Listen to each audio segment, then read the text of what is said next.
Stop what you're doing for a second. Seriously, sit down, silence your phone, and lock in, because what's happening with the Indiana Fever right now is more than just a basketball story. It's a real-time lesson in how fast things can fall apart when you misread your own audience. There's a basic rule in business. You don't turn against the thing that's driving your success. And right now, the Fever are learning that lesson the hard way, because here's the reality. They didn't just upset fans. They misunderstood them completely. The people filling arenas, buying jerseys, and driving all this attention, they're not loyal to the Indiana Fever brand. They're loyal to Caitlin Clark. And at this moment, those fans are making it very clear. If you make decisions that hurt her, they will respond in a way that hits your bottom line. Just that quick. Interesting. Okay. Must be nice. I don't get down. I'm not forgiving that. Okay. That's not going to happen. So, and never mind the logistic. To really understand how big of a mistake this could be, you have to zoom out and look at the bigger picture. This isn't just fans venting online. This is a shift in power between a team and its audience. The Fever aren't operating like a typical franchise anymore. They've become a Caitlin Clark-driven organization, whether they fully realize it or not. Look at where they were before she arrived, near the bottom of the standings, struggling with attendance, barely part of the national conversation. Then Clark shows up and everything changes almost overnight, sellout crowds everywhere. Games move to bigger arenas, jersey sales exploding. Suddenly, they're the most talked about team in the league. That kind of transformation doesn't happen by accident, and it doesn't happen because of a logo. It happens because of one player. So when that same fan base sees the team use a top 10 pick on Raven Johnson, the reaction goes beyond disappointment. There's frustration, and for some, outright anger, and context matters here. This isn't just any rookie. There's already history between Johnson and Clark going back to that Final Four moment in 2023 that went viral. But it didn't stop there. Not long before the draft, Johnson made comments on a podcast criticizing Clark's fan base, calling them toxic and worse. Whether people agree with her or not isn't really the point. From a business perspective, drafting someone who just publicly clashed with your core audience is a risky move. You're bringing in a player who's already created tension with the very people buying your tickets. Longer than 4 letters. Hopefully Snoop Dogg doesn't come for that. Wow. So they went on social media asking for you to buy tickets as a consumer of their product. Ooh.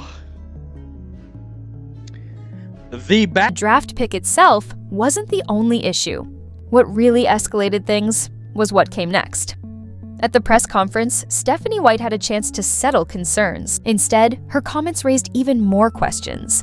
When asked about the guard rotation, she talked about versatility. She mentioned players rotating, sharing responsibilities, and again brought up the idea of Caitlin Clark playing both on and off the ball. She also described Raven Johnson as a true point guard who's most effective with the ball in her hands. Then she added that this depth could help manage Kelsey Mitchell's minutes. Now think about what that actually implies. At no point did she clearly say the one thing fans were waiting to hear, that Clark is the primary engine of the offense. Instead, it sounded like a system where her role could be reduced to accommodate others.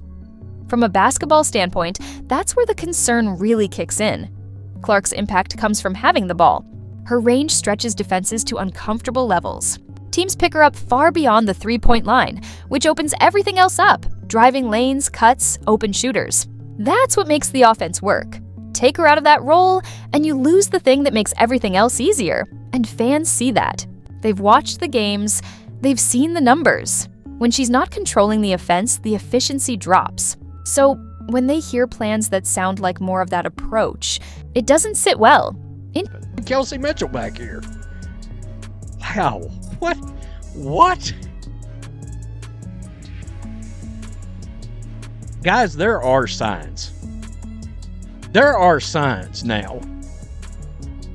I'm not sure Caitlin Clark's going to be on this team.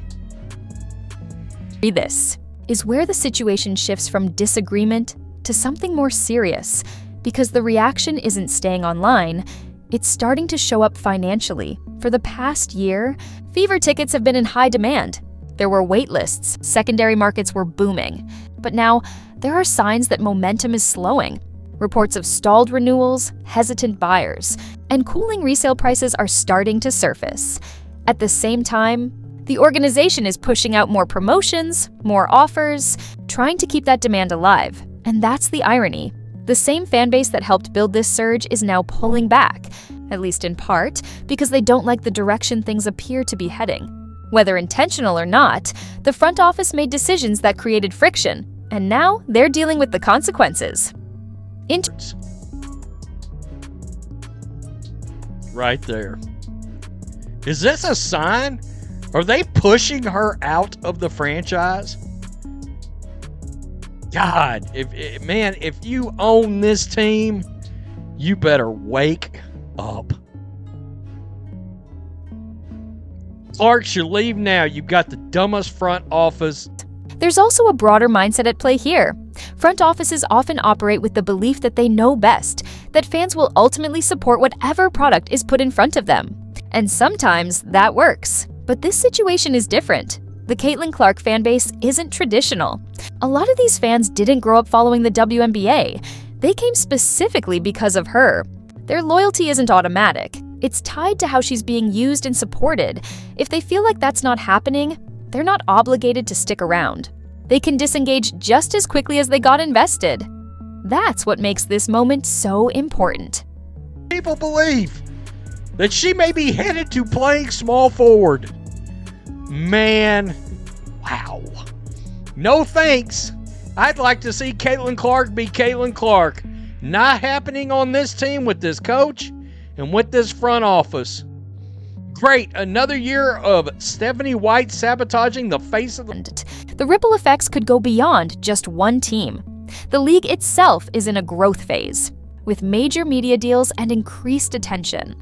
A lot of that momentum is tied to star power, and Clark is a huge part of that. If interest around the Fever drops because fans are unhappy, that doesn't just impact ticket sales locally.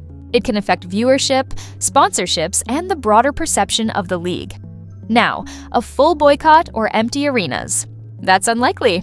Clark's presence alone guarantees attention. But what we're seeing now is still significant. It's a signal from the most engaged fans that something doesn't feel right. And that shouldn't be ignored.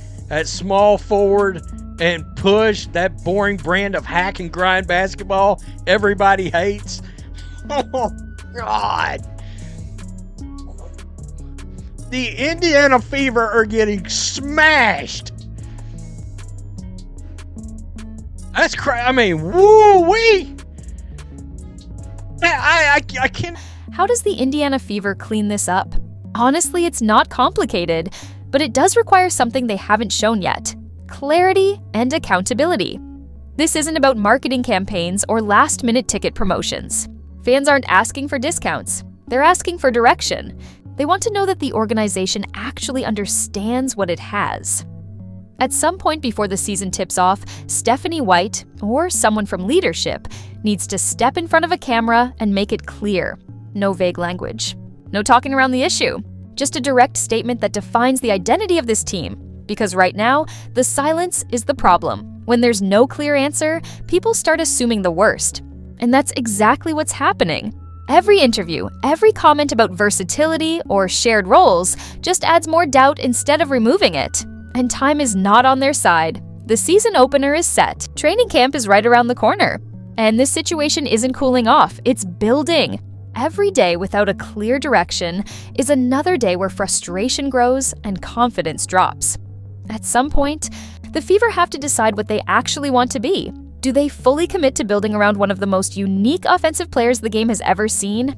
Or do they stick to a system that asks her to adjust, to share, to fit into something that doesn't maximize what she does best? Because those two paths are not the same, and they don't lead to the same results. And here's the reality that makes this even more serious. The fans have already made their decision. They've chosen Clark. They've made it clear with their attention, their money, and now their reaction.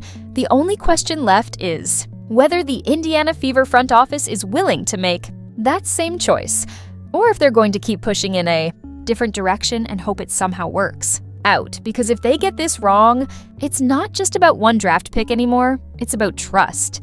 It's about momentum.